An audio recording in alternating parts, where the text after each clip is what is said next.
Goeiemôre geliefdes. Ek wil vanoggend vir jou sê, die God wat jou gister deur al die krisisse en beproewings gehelp het, is vandag ook teenwoordig in jou lewe en hy is reeds besig om uit hierdie chaos vir jou 'n blink nuwe toekoms te bou.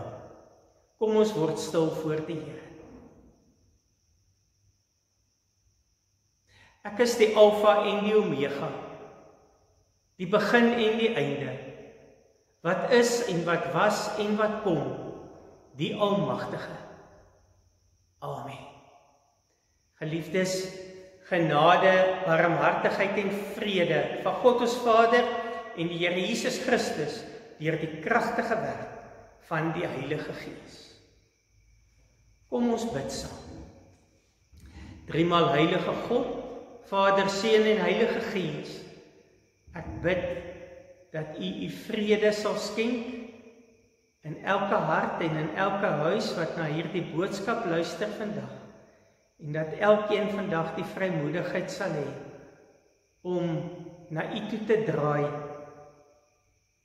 en in U arms te gaan skou en hulle harte voor U uit te stort.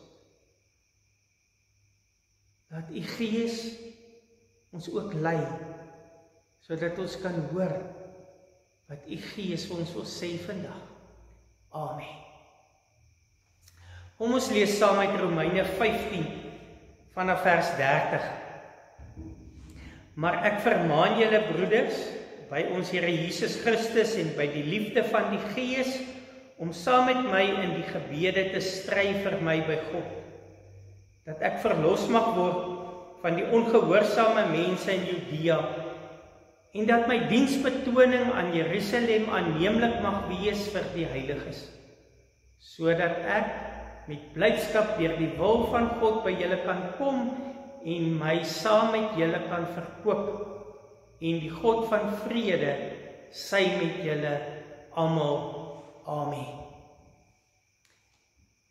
Jy het seker agtergekom, jy is nie Superman. Jou lewe word heen en weer geslinger deur die golwe van angs en paniek, bekommernis en onsekerheid oor die toekoms. As jy jou beplanning moet doen of moet dink oor môre, dan moet jy die hele tyd sê, as die lockdown daar klaar verby is. Na dese sal jy sê, afhangende op watter vlak van die lockdown ons is. Ek het hierdie week besef dat ek nie Superman is. En al maniere hoe ek hierdie tyd gaan deurmaak is om in afhanklikheid van God te lewe, by hom te skou. Want al sekerheid wat ek het is dat ek die kind van God is. Dis al troos wat ek het. En ek weet dat hy alles ten goeie sal laat meewerk.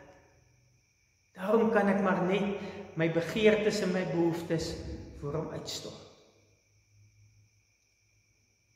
Ek weet nie of jy dit weet nie, maar gebed is die grootste gawe wat God vir sy kinders gegee het. Dis die manier hoe ons weet wat God se wil is. Ons kan besef wat sy plan is met my lewe. Ja, hoe ek kan agterkom wat God se roeping vir my is. Dis die manier hoe ek my dankbaarheid teenoor die Here kan bewys. Ons kan loof en prys vir al sy weldade, sy goedheid en sy goedertierenheid. As ek dit nou vir jy sê, dan is daar 'n groot deel van u wat na die boodskap luister, wat dit nie glo nie. Want baie mense glo nie meer in gebed nie. En daar is hoofsaaklik 3 redes daarvoor. Die eerste rede is, as God alwetend is, dan weet hy mos wat ek nodig het. Hoekom moet ek dan bid? Dis 'n baie maklike antwoord. God beveel jou om te bid. Hy sê, maak julle begeertes met danksegging aan my bekend. Jy sien, God wil vir jou gee dit wat jy nodig het, maar hy wil hê jy moet daarvoor vra. En jy hoef nie God te probeer beïndruk met mooi woorde en intelligente geselsies en gebede nie. Jy kan maar net vir hom vra.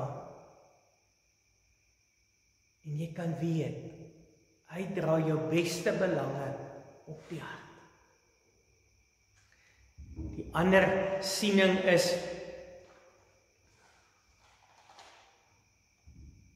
hoekom moet ek bid, as God se wil in elk geval sal geskied? Hoekom moet ek bid, as God se wil in elk geval sal geskied?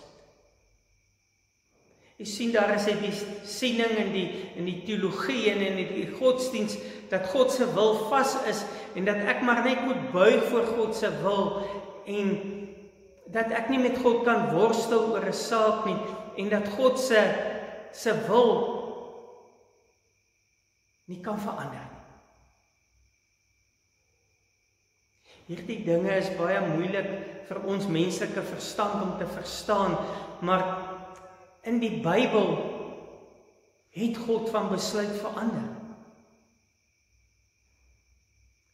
Hiskia lê op sy siekbed,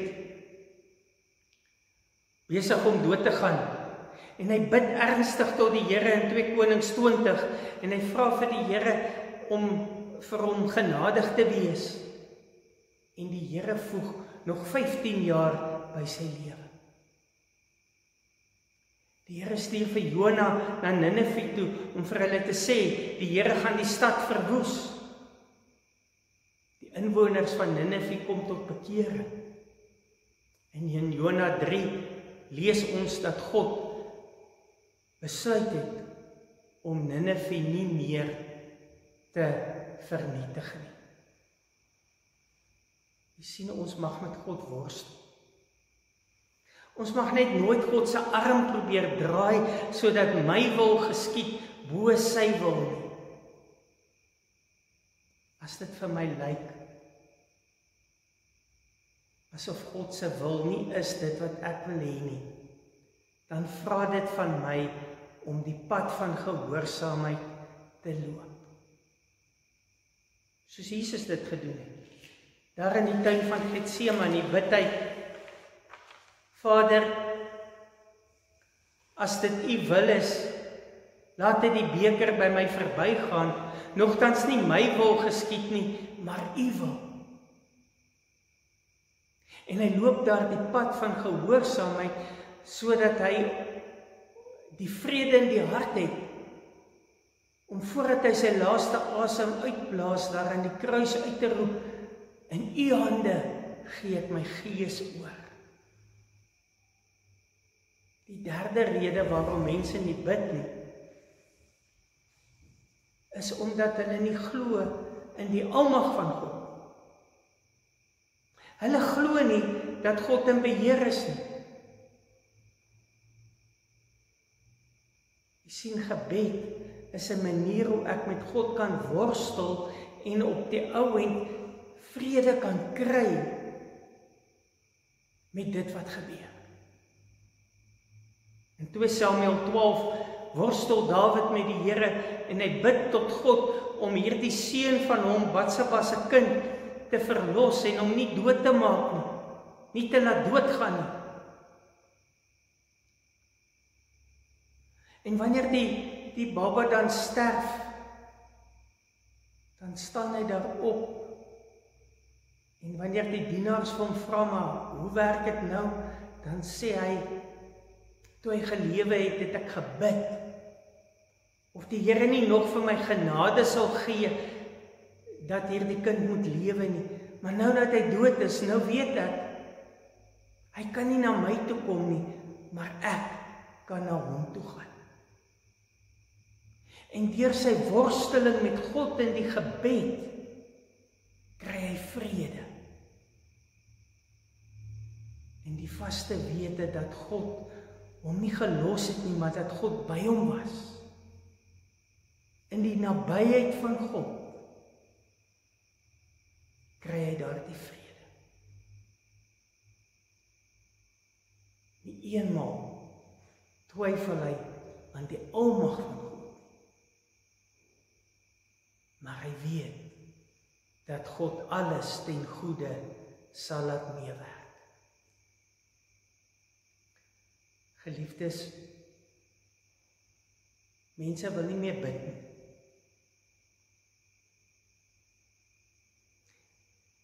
Want mense sê, God weet mos alles, hoekom help hy my nie? Mense sê, God kan my nie help nie. Mense sê, God wil my nie help nie. Maar vanoggend wil ek u juis oproep. Soos wat Paulus die gemeente van Rome oproep, roep ek vir elkeen van u op om te bid en saam te stry in die gebed. Geliefdes, ons is in die moeilikheid. Ons is in 'n krisis. En die krisis is nie so seer COVID-19 nie. Ons is in 'n geestelike krisis. Elke keer as ek in die leë kerkgebou kom preek, dan besef ek, maar eintlik is die kerk in verdrukking. Ons mag nie meer kerk hou nie. Al is daar goeie redes vir. Maar so baie mense in die wêreld mis die gemeenskap van die gelowiges. Want die kerk is daar die veilige plek, die veilige hawe waar hulle liefde en erkenning en aanvaarding beleef. Die kerk is daar waar hulle die liefde van die Gees ervaar en beleef, waarvan Paulus praat in vers 30. En as u vandag vir my sê, dit help nie om te bid nie, want God se wil sal in elk geval geskied, dan wil ek vir u vra, mag ek nie bid daarvoor nie? Mag ek nie met God worstel en aan hom die behoefte van sy kinders bekend maak nie? En God, wat die storm op die see kan stilmaak, wat sy seun uit die dood kon opwek, daardie God kan dit vir ons moontlik maak om weer by mekaar te kom. Daardie God kan 'n einde maak aan die COVID-19 virus. Watter ander God is die rede hoekom die COVID-19 virus in Suid-Afrika nie dieselfde sterftesyfer het as in ander lande nie? Watter God is in beheer en reël dat die meeste mense wat getoets word, dat slegs 3% van hulle die virus het? Daardie God kan vir ons voorsien dat ons weer by mekaar kan kom in die huis van die Here. Ek wil u vandag vra om saam met my te bid vir die mense van die land. Vir hulle wat moed opgegee het. Vir hulle wat moeg is om te stry en te volhard in die geloof. Ja, vir hulle wat sê, maar God kan my nie help nie. God wil my nie help nie. God weet mos, hoekom help hy nie? Ons het nodig om saam te bid, want gebed is 'n gesamentlike aksie. Ons het 'n gesamentlike verantwoordelikheid om te bid. Paulus wys die gemeente in Rome daarop as hy in ons teksvers sê, Ek vermaan julle broeders by die naam van die Here Jesus Christus en by die liefde van die Gees om saam met my in die gebede te stry vir my by God. Ons het mos die verantwoordelikheid in die naam van ons Here Jesus Christus. En deur die liefde wat die Heilige Gees in ons harte geplaas het vir mekaar, om oor hierdie saak te bid. Want dit gaan ook oor die koninkryk van God en die verheerliking van sy naam. Jy is nie Superman nie. Jy het God nodig. In Psalm 50 vers 18 staan hierdie ware woorde. Vers 14 en 15 skies. Offer dank aan God en betaal jou geloftes aan die Allerhoogste. En roep my aan in die dag van benoudheid. Ek sal julle uithelp en jy moet my eer. Offer dank aan God, betaal jou geloftes aan die Allerhoogste en roep my aan in die dag van benoudheid en ek sal jou uithelp, julle moet my eer. Jy moet jou verhouding met God herstel, sodat jy die vrymoedigheid kan hê om te bid. Om te bid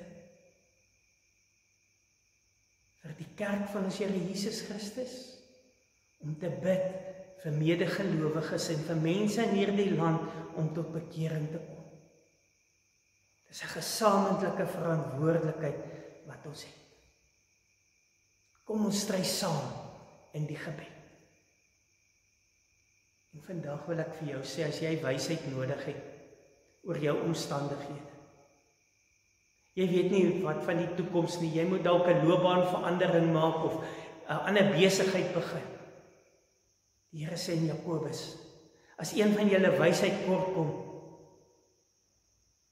bid daarvoor. En die liewe Vader sal dit vir julle gee, sonder om te verwyd. As ek vandag 'n rugbybal in my hand het,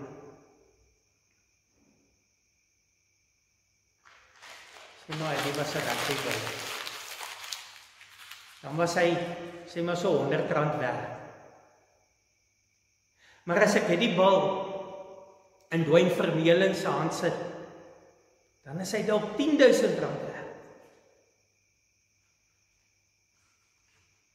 Jou lewe in jou hand is niks werd. Maar in Jesus en in God se hande het hy ewigheidswaarde. Omdat Jesus vir jou gesterf het aan die kruis en betaal het vir al jou sondes. En jou verhouding met God volkome herstel. En daarom wil ek vandag vir elkeen van julle wat luister groet. Met die groet wat Paulus die gemeente van Rome groet in vers 33. En die vrede van, en die God van vrede sy met julle aan. En daarmee bedoel die woord dat die vrede wat Jesus Christus aan die kruis bewerk het vir my en jou, dat daardie vrede met ons sal wees, sodat ons op die ou end die vrede van God sal ervaar wat alle verstand te bowe gaan. Verheug jou daarin. Verbly jou daarin. En weet, die Immanuel, God met ons, is oral saam met ons teenwoordig. Jy is nie alleen nie. Amen. Kom ons bid saam. Wonderlike Vader, baie dankie vir die wonderlike voorreg om U naam aan te roep en te weet Daar is 'n almagtige God daarbo in die hemel. Maar hy's nie net almagtig nie, hy's 'n getroue Vader, 'n liefdevolle Vader, wat luister na sy kinders, en soos 'n Vader hier op aarde sorg vir sy kinders, so sorg hy ook vir elkeen van ons. En in die afgelope maand het hy so wonderlik voorsien vir elkeen van ons. Maar ek bid vandag, Vader, vir hulle daar in hulle huise, wat eensaam en alleen is, wat vreesbevange en paniekerig is. Ek bid dat die vrede van God hulle harte en hulle sinne sal bewaar, en dat hulle die vrymoedigheid sal hê om hulle harte voor U uit te stort. En ek bid, Vader, dat U vir hulle vandag sal wys dat die woorde in die Bybel nie maar net wollerstories is nie, maar dat dit die waarheid is. Ek bid dat U in elkeen se werk, sy lewe, U teenwoordigheid en U almag en U nabyheid sigbaar sal maak. Vader, lei ons op by die pad, en vanoggend wil ek ernstig vra, Vader, met alles wat binne in my is, sal U asseblief gee dat ons weer kan kerk hou? Sal U asseblief gee dat ons normaal kan aangaan in ons aktiwiteite? Ja, Vader, ek weet ons het dit nie altyd waardeer nie, maar vandag pleit ek by U. Wees ons arme sondaars genadig. Vader, beskerm en bewaar elkeen se geloof, en gee dat hulle nie moeg sal word langs die pad nie, maar dat hulle sal volhard om U naam groot te maak en U te dien. En ek bid vandag, Vader, dat elkeen die waarde van gebed sal besef, en dat hulle in U teenwoordigheid sal skuil. Ek bid dit in die naam van ons Here Jesus Christus. Amen. Ontvang die seën van die Here en gaan in sy vrede. Mag die genade van ons Here Jesus Christus, die liefde van God en die gemeenskap van die Heilige Gees met U wees en bly. Amen.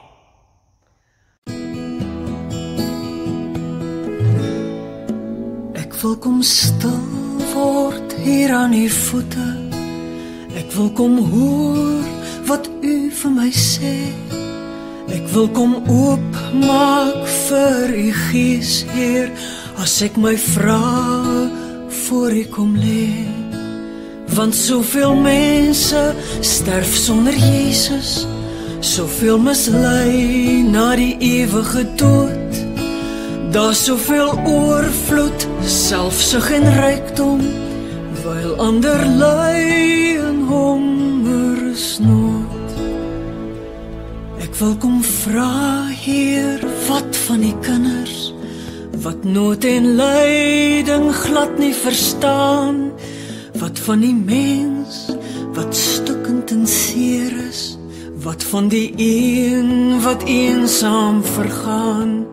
As ek dan vra, Heer, waar is die liefde, moet ek erken, dit lê nog by my. Hier in my selfsug stap ek gevoelloos by nood en seer van mens verby. Maak my 'n beeld van Jesus se liefde, om in die nood U hande te wees. Ek gee myself aan U as 'n offer, onder beheer van die Heilige Gees. Hier staan ek voor U, net soos Jesaja. Raak my nou aan met U heilige vuur, sodat ek oral U liefde kan uitdra. Hier is ek, Heer, U kan my stuur. Hier is ek, Heer, U kan my stuur.